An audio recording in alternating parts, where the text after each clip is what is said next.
കർണാടക അതിർത്തി കടന്ന് കഴുതപ്പുലികളും കുറുനരികളും മരപ്പട്ടികളും തിരുവനന്തപുരത്ത്. ശിവമോഗ സുവോളജിക്കൽ പാർക്കിൽ നിന്നാണ് ആനിമൽ എക്സ്ചേഞ്ച് പ്രോഗ്രാം വഴി തിരുവനന്തപുരം മൃഗശാലയിലേക്ക് മൃഗങ്ങളെ എത്തിച്ചത്. 3 കഴുതപ്പുലികൾ, 2 കുറുനരികൾ, 2 മാർഷ് മുതലകൾ, 2 മരപ്പട്ടികൾ എന്നിവയാണ് തിരുവനന്തപുരം മൃഗശാലയിലെ ഏറ്റവും പുതിയ അതിഥികൾ. വളരെ ഹെൽത്തി ആയിട്ടുള്ള അനിമൽസിനാണ് നമുക്ക് കിട്ടിയിരിക്കുന്നത്.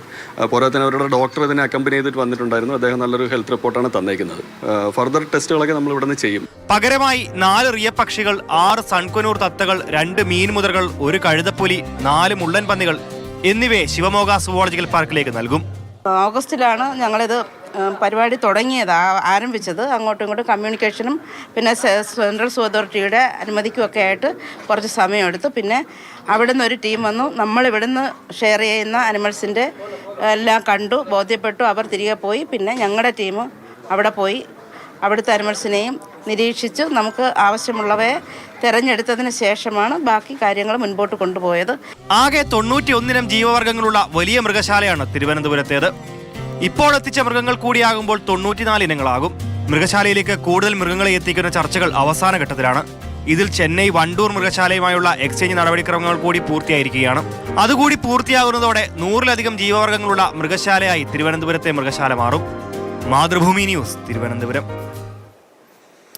ഗോകുൽനാഥാണ് നമുക്കൊപ്പം ചേർന്നത്. ഗോകുൽ, കർണാടകയിൽ നിന്നാണ് പുതിയ അതിഥികൾ എത്തിയിരിക്കുന്നത്. മൃഗശാലയിൽ നമുക്ക് എപ്പോഴും കൗതുകമാണല്ലേ ഈ മൃഗങ്ങളെ കാണുന്നതും. അത് കൊച്ചുകുട്ടികളെന്നില്ല, വലിയ ആൾക്കാരാണെങ്കിലും എല്ലാവർക്കും ഒരു കൗതുകമാണ് ഈ മൃഗങ്ങളെയൊക്കെ കാണുന്നത്. അപ്പോൾ പുതിയ അതിഥികൾ എത്തിയിരിക്കുകയാണ്, കൂടുതൽ കാഴ്ചകൾ അവിടെ ആസ്വദിക്കാം എന്നുള്ളതാണ് അല്ലേ? സന്ധ്യ, തീർച്ചയായും. എന്തായാലും ഈ തിരുവനന്തപുരം മൃഗശാലയുടെ പ്രവർത്തനങ്ങളിലേക്ക് വരുമ്പോൾ വലിയ മാറ്റങ്ങളുണ്ട്. മറ്റെല്ലാ മൃഗശാലകളിൽ നിന്ന് മാറ്റം എന്താണെന്ന് വെച്ച് കഴിഞ്ഞാൽ 91 ഇനം മൃഗങ്ങളിൽ നിന്ന് 93 ആകുന്നു. അതങ്ങനെ കൂടി വരുന്നതായിട്ടാണ് എന്തായാലും കാണാൻ സാധിക്കുന്നത്. എന്തായാലും ഈ പ്രവർത്തനങ്ങളിലേക്ക് വരുമ്പോൾ ബാക്കി മറ്റ് മൃഗശാലകളുടെയൊക്കെ കാര്യത്തിലേക്ക് വരുമ്പോൾ പലതും നിർത്തിപ്പോവുകയോ അല്ലെങ്കിൽ അത്തരത്തിൽ ബുദ്ധിമുട്ടേറി വരികയൊക്കെ ചെയ്യുന്ന സാഹചര്യങ്ങളുണ്ട്. പക്ഷേ തിരുവനന്തപുരം മൃഗശാലയ്ക്ക് അങ്ങനെ ഒരു ബുദ്ധിമുട്ട് നേരിടുന്നില്ല. മറിച്ച് ആ പ്രവർത്തനങ്ങളൊക്കെ ഏകോപിച്ചുകൊണ്ട് പിന്നെ മുൻപോട്ട് പോവുകയാണ്. ഇതൊക്കെ തന്നെ മൃഗശാലയുടെ പ്രവർത്തനം വളരെ മെച്ചപ്പെട്ട രീതിയിലാണ് പോകുന്നതെന്നുള്ളതിൻ്റെ ഏറ്റവും വലിയ ഉദാഹരണമാണ് അവിടുത്തെ പ്രജനന കണക്കുകളും അതുപോലെ തന്നെ മൃഗങ്ങളുടെ അംഗസംഖ്യയിൽ ഉണ്ടാകുന്ന വലിയ വർധനവും. ഇപ്പോൾ ഈ അടുത്ത് തന്നെയാണ് ഹിപ്പോപ്പൊട്ടാമസിന് കുട്ടിയുണ്ടായ വാർത്ത ചെയ്യുന്നത്. അതുപോലെ തന്നെ ഹനുമാൻ കുരങ്ങുമായി ബന്ധപ്പെട്ട വാർത്തകൾ വരുന്നത്. എന്തായാലും അത് പ്രചരണങ്ങളും അതുപോലെ തന്നെ അതുമായി ബന്ധപ്പെട്ട കാര്യങ്ങളും ഭക്ഷണക്രമങ്ങളിലും ഒക്കെ വലിയ ശ്രദ്ധ കേന്ദ്രീകരിച്ചുകൊണ്ട് തന്നെയാണ് തിരുവനന്തപുരം മൃഗശാല പോയിക്കൊണ്ടിരിക്കുന്നത്. എന്തായാലും ഇപ്പോൾ വന്നിരിക്കുന്ന മൃഗങ്ങൾ ഇത് കൂടാതെയും ഇനിയും ചെന്നൈ മൃഗശാലയിൽ നിന്ന് കൂടെ മൃഗങ്ങൾ വരുന്നുണ്ട്.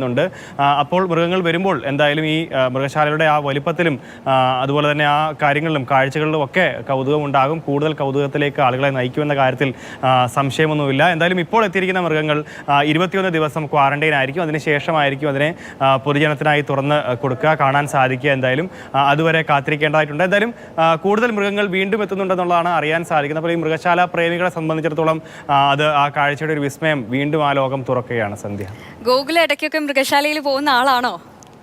തീർച്ചയായും ഈ വാർത്തകൾ എടുക്കാൻ വേണ്ടിയൊക്കെ ഇടയ്ക്കിടയ്ക്ക് മൃഗശാല സന്ദർശനം ഉണ്ട്. മുൻപ് അങ്ങനെ ആയിരുന്നില്ല. മുൻപ് ഒരു കൗതുകമായിരുന്നു. പക്ഷേ ഇപ്പോൾ നിത്യ സന്ദർശനമായതിനു ശേഷം പലപ്പോഴും ആ കൗതുകം മെല്ലെ ഒന്ന് മാറി തുടങ്ങിയിട്ടുണ്ട്. പക്ഷേ ഡോക്ടർമാരടക്കമുള്ള ആളുകൾ അതുപോലെ തന്നെ മൃഗശാല അധികൃതരൊക്കെ ജീവനക്കാരൊക്കെ സൗഹൃദത്തിലുണ്ട്. എന്തായാലും ഇടയ്ക്ക് പോകുമ്പോഴൊക്കെ സന്ദർശനം നടത്താറുമുണ്ട്. അപ്പോൾ എനിക്ക് തോന്നുന്നു ഈ മൃഗശാല മറ്റ് മൃഗശാലകളിൽ നിന്ന് വ്യത്യസ്തമായി നിൽക്കുന്നത് ആളുകളുടെ അല്ലെങ്കിൽ ആ നിലവിലെ അവരുടെ ഒരു പരിചരണ രീതികളും കാര്യങ്ങളും ഒക്കെയാണ്. മറ്റ് പല മൃഗശാലകളുടെയും കൗതുകം ഒരു 1-2 വിസിറ്റോടുകൂടി കഴിയുമെങ്കിൽ തിരുവനന്തപുരം മൃഗശാലയുടെ ആ ഒരു കൗതുകം ഒരിക്കലും കഴിയുന്നതല്ല. അത്തരത്തിലാണ് അവർ മൃഗങ്ങളെ നോക്കുന്നത്. ഈ അടുത്ത് തന്നെയാണ് നമ്മുടെ രാഹുൽ ചെയ്ത ഒരു സ്റ്റോറി ഉണ്ടായിരുന്നു. ചെറിയ ഒരു ഇരുതലമൂരി പാമ്പിൻ്റെ ശസ്ത്രക്രിയയുമായി ബന്ധപ്പെട്ട്.